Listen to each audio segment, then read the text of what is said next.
Are you tired of being treated like a normal human being? Want to be instantly worshipped and mysteriously feared by younger cousins? Then introducing the one and only A+. Yes, A+.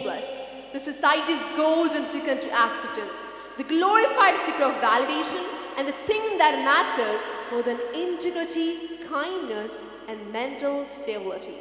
Side effects may include grandma flexing about you to strangers, getting compared to the cousin for the next 5 years, and the thrilling experience when loved slightly more at home.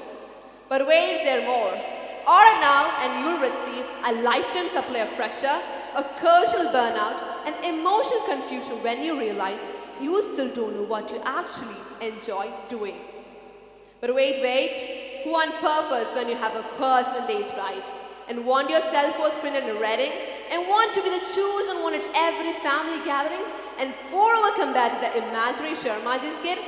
Then don't worry, A+ available at all tuition centers near you, no refund, no joy, and definitely no actual identity required. But today, I'm not here to tell you guys a great. I'm here to tell you how I walked away from chasing it and started chasing something far better. Can you guys hear that? Nothing? Exactly like my past. Yet somehow, it still echoes louder than anything I tried to be. I didn't lose a competition, I didn't lose a medal, but I lost myself. Bit by bit, quietly like a sand castle being washed away. And no one knows that kind of loss. There is no better likeness kind of speech when you stop recognizing your own words. And it happened overnight. I didn't wake up and scream, I am nothing. No, it was slower than that, crueler than that. It started with the laughter from the next room, the kind that feed on someone else's struggle. Soft smile, low voice that cut deeper than any screams. My failure, their family talk. And I stopped defending myself, not as just enough to be dismissed, present, but never counted it. I try to fix it. I try to divide myself, break myself into parts. Maybe I can be something too. But ladies and gentlemen, you know what?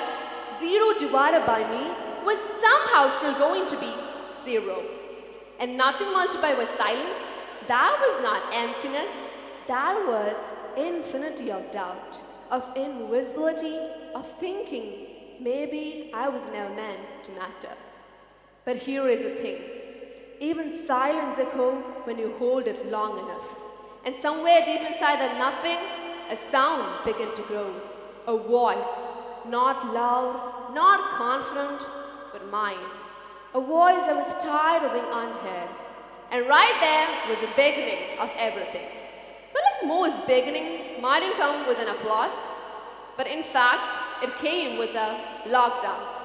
The world paused, exam paused, classes become rectangle, and I discovered a box on my screen with 2 words. Rise hand. That was it. That was literally the moment. Not a test, not a grade, just a click, and with it, I began telling my story. No medals, no resume, just me finally narrating myself out. And I didn't speak like toppers, I didn't call like philosophers, I just shared what was truly mine. And the results of people, that was astonishing, as people really started to listen to me. It started off with a small audience, then another, and then more. Now I wasn't just joining webinars now.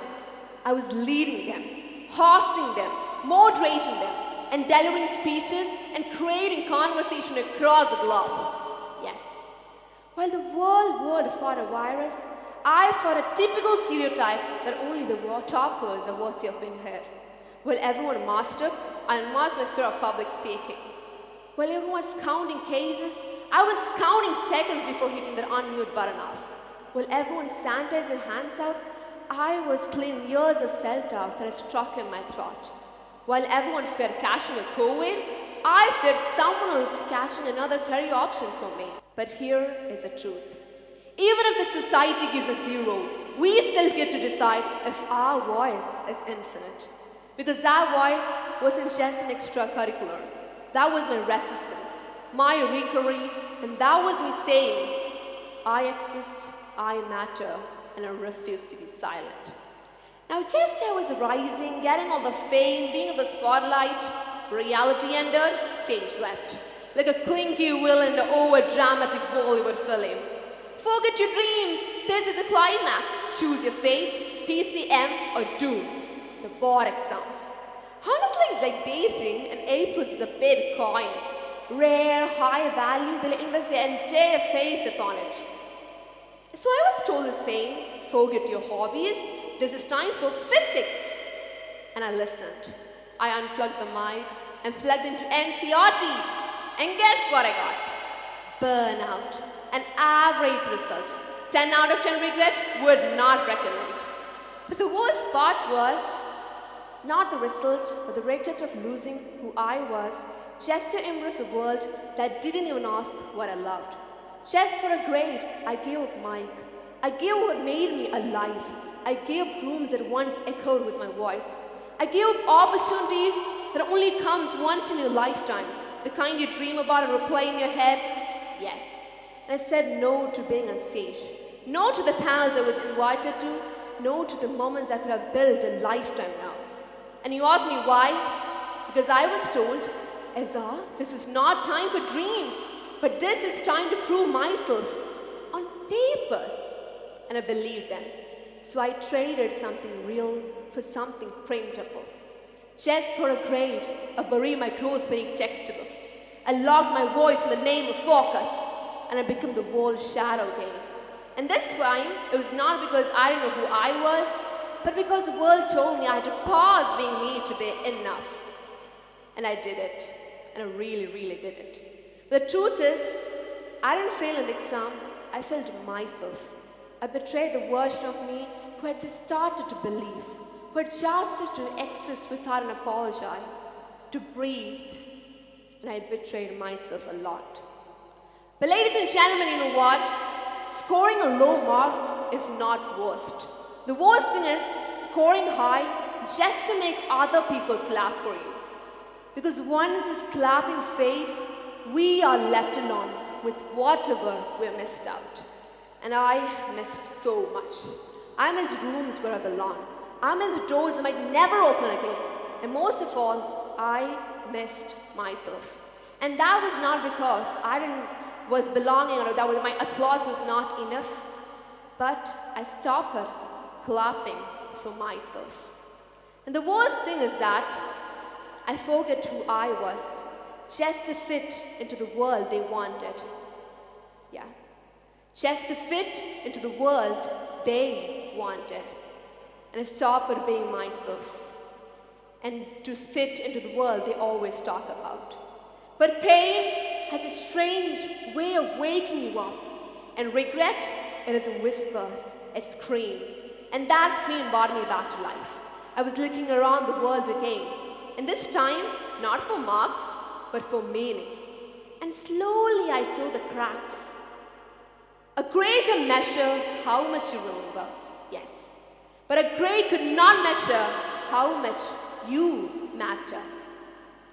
And A+ can earn your applause at every family functions. But it could definitely doesn't teach you how to face yourself when you are alone at 2 a.m. And the problem is, we're all chasing alphabets, literally alphabets.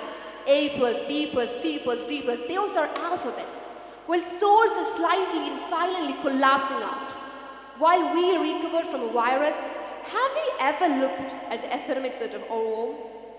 Students are breaking, bending, and burning just to earn a number that no longer loves them back. And the most dangerous thing about the system, it teaches you how to score, but never how to learn. Every day someone wins in it, but every day someone loses themselves in it. And come back to me, I'm a spotlight, so back to me, something in me still survived. That voice, the one we had silenced for textbooks, it came back. And when it came back, I realized something beautiful. Without voice, a grade is just a name. Without identity, success is just mere definition of decoration. Now I begin to speak again, not to impress, but to heal. The real routine again started. Webinars, debates, public speeches, and again. And this time, I was narrating myself and didn't give this opportunity to someone else to narrate myself or rewrote it. And I basically was not a person who was born to fit into syllabus. I was born to set syllabi on fire. Catchy, right? I know. And speak into the rooms where people thought I didn't belong. And there's a funny thing. They said, marks define you. And I said, only if you let them. And again they said, EZZA, you're not the topper. And I said, good, now I could actually study. And somewhere between this overlooked and overjudged, I become something they never accepted to be. Not a rank holder, not at all, but a voice holder.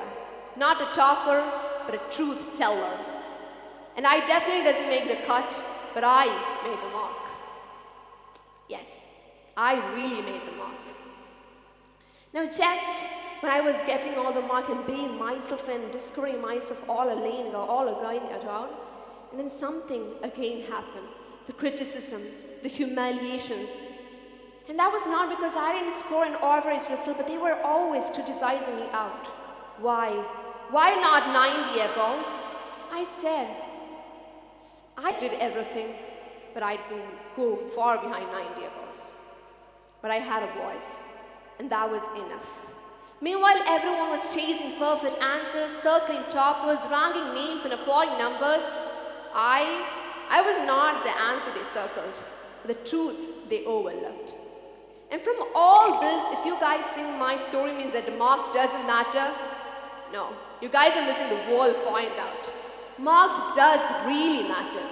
Having a graduate degree from Harvard University, Stanford University, getting into IIT, NIT, those are amazing and lit. But what I want you to believe is that our dreams shouldn't die at the cost of someone else's scoreboard. I want you guys to reheard it. Our dreams shouldn't die at someone else's scoreboard. And a grade is not at all worthy of our voice, of our life, and of our mind. So study, strive, and give it your best. But never forget, you were not born to just be a number, but more than that. This TED Talk was proudly brought to you by 4 hours of premium procrastination, 2.5 motivational YouTube shots I forget 2 minutes later, and a 3 cup of emotionally unstable chai, and 1 existential crisis that exactly peaked at 47 a.m., and a 2-hour daily therapy call with my best friend, aka the unpaid life coach. So with all this, I'm still showing up and giving to your best. I think somewhat you get inspired and to be more than marks and be more than grades, right? We have to be it. I mean, we are living in a Gen Z generation, century of 21st centuries.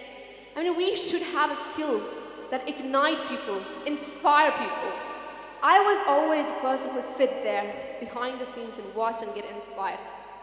But until I'm standing here, I was never invited to stage, but until I made myself to be on here.